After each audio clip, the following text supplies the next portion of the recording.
you aren't in control of if somebody rejects you or not. And in my experience, having to band-aid other people's insecurities is so freaking draining. Like, you're learning how to love yourself unconditionally for the first time in your life.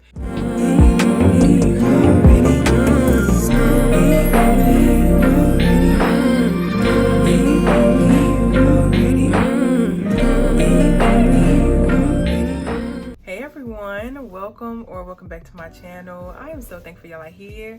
I pray you can find home here, and if so, welcome y'all.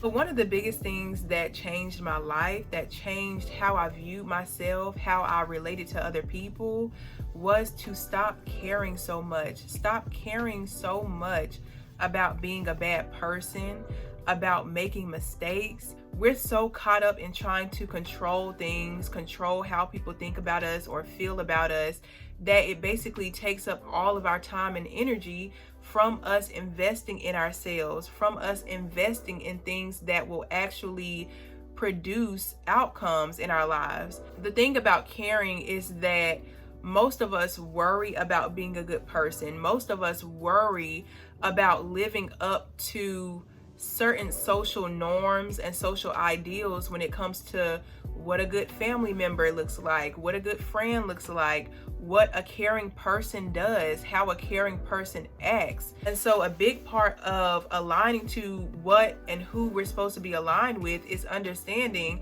that the people who want to keep you in a barrel, the people who want to hold you back from being your most highest self and becoming the best version of you, they're going to use your feelings against you. They're going to use the fact that you care against you. And people will guilt you into not succeeding. People will guilt you into not doing the things that will make you happy, because it makes them happier to see you fail, to see you not progressing, to see you not evolving. Because a lot of people don't actually want to put the work in themselves. A lot of people don't want to be honest with themselves about their own lives and their own misery.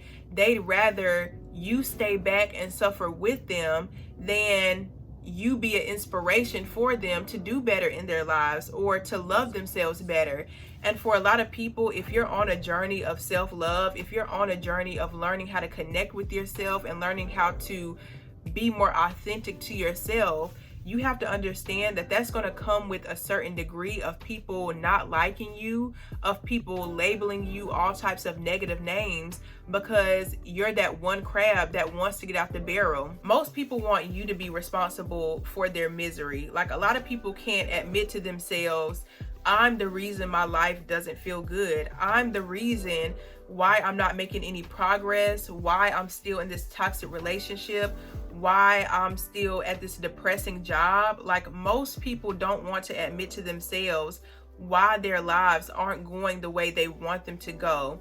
And so instead of taking that accountability, they'll just look at everybody else who's actually doing something with their lives or wanting more for their lives, and they just say, oh, well, they think they're better. And in my experience, having to band-aid other people's insecurities is so freaking draining. Like, being around people who are constantly in states of insecurity, of constantly putting themselves down, of constantly complaining, or just doing everything but growing, but taking accountability, that's draining. It's not a conceited or a stuck-up thing. It's not a energy of I think I'm better than other people, but it's genuinely draining when other people can't pour back into you the love and the encouragement and the validation that you give out to other people. So it's like, at some point you have to stop caring, stop allowing people to guilt you, stop allowing people to make you feel like you're responsible for me not feeling good enough, because you're not responsible for anybody not feeling good enough. Because most of us kind of okay, so honest truth, a lot of us are priding ourselves on being good people. A lot of us have what they call a morality OCD. A lot of us have a hard time trusting that we're good people and being authentic. Like, a lot of us have a hard time just operating casually, normally, and still believing that we're good. And so because we have a hard time trusting our authentic self, we have a hard time trusting our authentic thoughts and our intuition, we end up becoming very preoccupied and self-conscious about, oh, did I say this in the most nicest way I could? Or I wonder if he or she is mad at me because I didn't show up to this. I wonder if this person thinks I'm a good person because I don't know, I didn't donate or I didn't give them that dollar that was in my pocket. Like, we're so preoccupied with if we're good people or not, that it takes up our ability to act on our goals. It takes up our ability to just see ourselves as worthy and then live a life that manifests as us being worthy. You basically live in this cycle of needing validation from other people to prove that you're good enough. And this is the easiest way to end up in a narcissistic relationship, because narcissists have no problem telling you if you're good enough or bad. They have no problem telling you where you went wrong, how you went wrong, how many times you went wrong, without taking any type of accountability themselves. Like, it's a reason why people pleasers end up with narcissists. And I talked about this in a previous video. I can't remember which one, but it's a reason why people pleasers end up with narcissists, because where the narcissist avoids accountability, the people pleaser is swooping in like a hero and taking all the accountability even in the world, even the things that they can't be responsible for. They'll find a way to be responsible.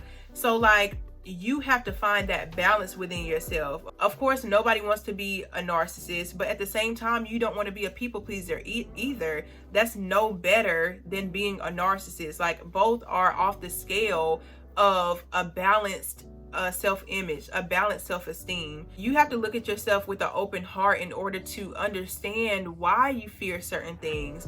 Why do you have certain behaviors? Why or what led you to certain toxic behaviors? Like, give yourself grace in this period of learning yourself. You're learning how to love yourself unconditionally for the first time in your life. Maybe you never seen unconditional love ever in your life, even from your family and the people who were meant to love you unconditionally.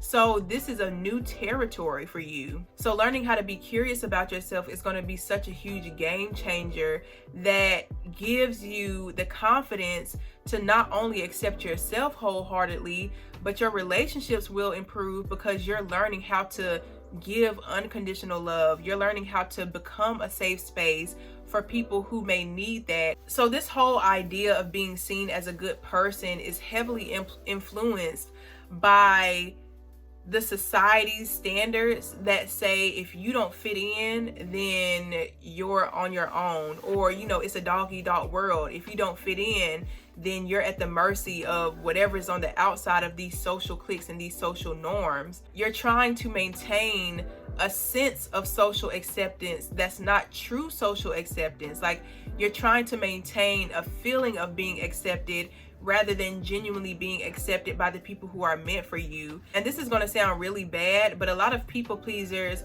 spend their entire lives pretending to care more about things than they actually do. That's the thing about being a people pleaser. You're also, in a way, being very manipulative, because if it was really up to you, you would probably be spending time doing things closer to your heart or with people who you get along with better. A lot of times we only people please for the validation that we could possibly get out of that interaction.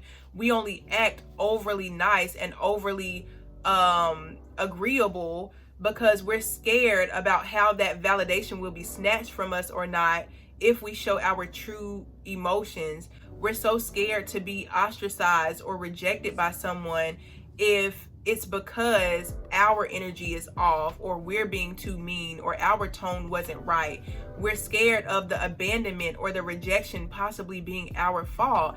And that's a part of the shadow self that you have to deal with. You have to deal with the reality that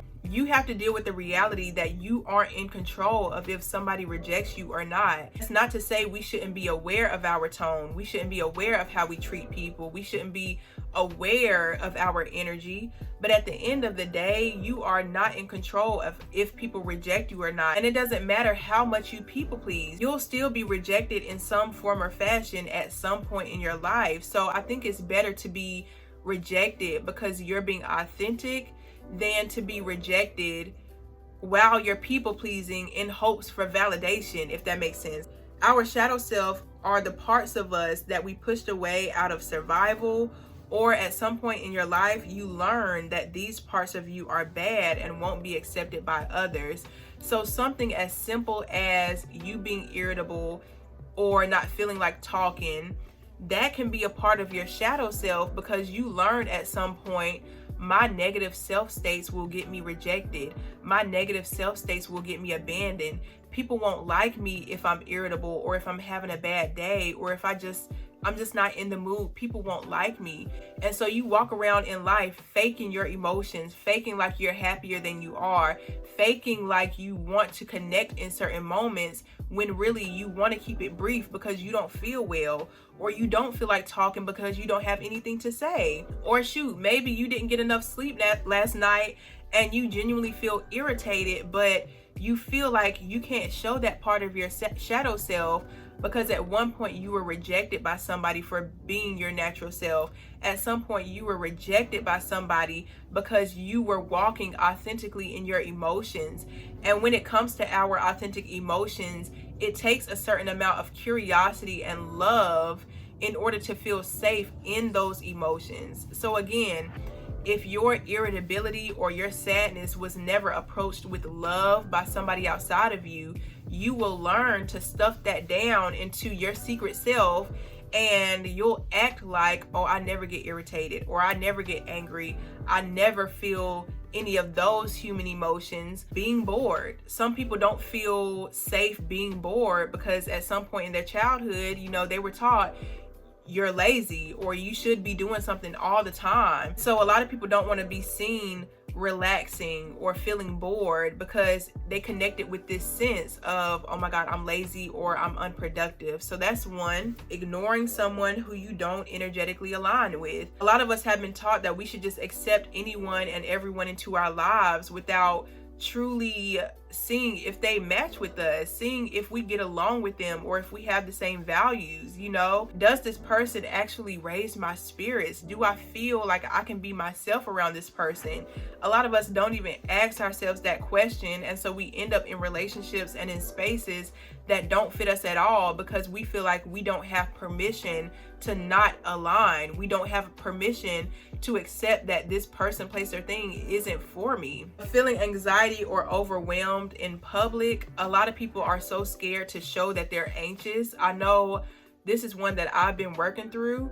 The only way to reset your nervous system, the only way to feel less anxiety is to feel the anxiety that you're currently experiencing. At some point, you have to accept that this is my body. My body is feeling this anxiety, and this is just what it is.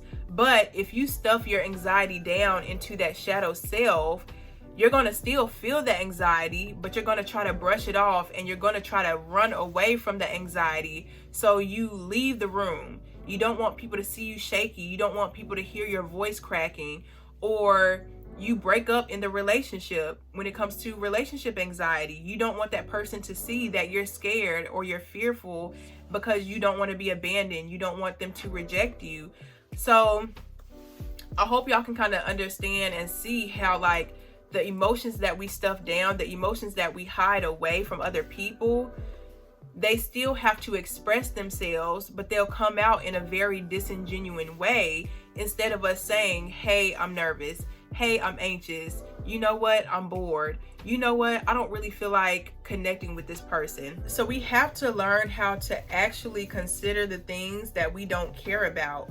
We have to learn how to be okay with not caring about the things that most people care about, or the things that most people pretend to care about, because what I've learned is that a lot of people only care about certain things because they see other people care about it, and they don't want to not fit in. They don't want to lose the validation that can come with caring about that thing. And like I always say, everybody wants to belong, everybody wants connection, everybody wants to feel like they're a part of something. But you don't want to be a part of just anything. At least the people on my channel, we don't want to be a part of just anything. We don't want to connect with just anyone. We want to be in relationships and connections that are actually authentic, where we're actually understood and we're not constantly having to prove and explain ourselves or be taken in the wrong way, in the wrong energy. So knowing when to care and when not to care is going to be fundamental in progressing in your life, in becoming the person that you want to be. Now, of course, in some cases, you need to care. Like, I'm not saying that if you don't care about anything and, you know, nothing phases you, that's okay. Like, there should be things that we care about. There are things that we may give more importance or prioritize depending on what we want out of life, depending on who we care about and stuff like that. But it's all about knowing where to invest our energy, knowing how and when to invest our energy, and when to give ourselves that energy. Don't be afraid of being called selfish. Don't be afraid of people thinking that you're all that, or oh, she thinks she's better, or he thinks he's better. At the end of the day, that's how they feel. That has nothing to do with you. That has nothing to do with me. That has everything to do with what feelings come up for others when they see somebody walking in their light. What feelings come up for others when they notice you loving on yourself, you taking yourself into consideration and having boundaries for yourself. For whatever reason, a lot of people act like boundaries and confidence are something new and never seen before. So you're going to have a lot of people with that crab in a barrel mentality where they notice somebody with confidence and it's like, oh no, you can't be too confident in yourself. Especially if they feel like you don't deserve that confidence, especially if they feel like you don't deserve whatever you have in your life or how you look or what you've accomplished. They will actively project that energy onto you that you don't deserve to be that confident. You don't deserve to have that stability. You don't deserve to be who you are. So regardless of how people feel, regardless of how people treat you or how they want you to feel because of their own bias, because of their own shenanigans and stuff going on, you have to love you unconditionally. You have to dig into your shadow self to find what it is you're hiding away because you've been made to feel like it's unacceptable. You have to find that for yourself and no longer be a victim to people who are miserable in their own lives or miserable and regretful about the work that they didn't put in for themselves. You know, some people regret not being more attentive to themselves. Some people regret not loving on themselves more and not being a little more selfish with their lives. So don't let other people project onto you their own regrets, their own faults. You know, that's all I have for this video. If you made it to the end, I am so thankful, and I will see y'all in the next one. Bye.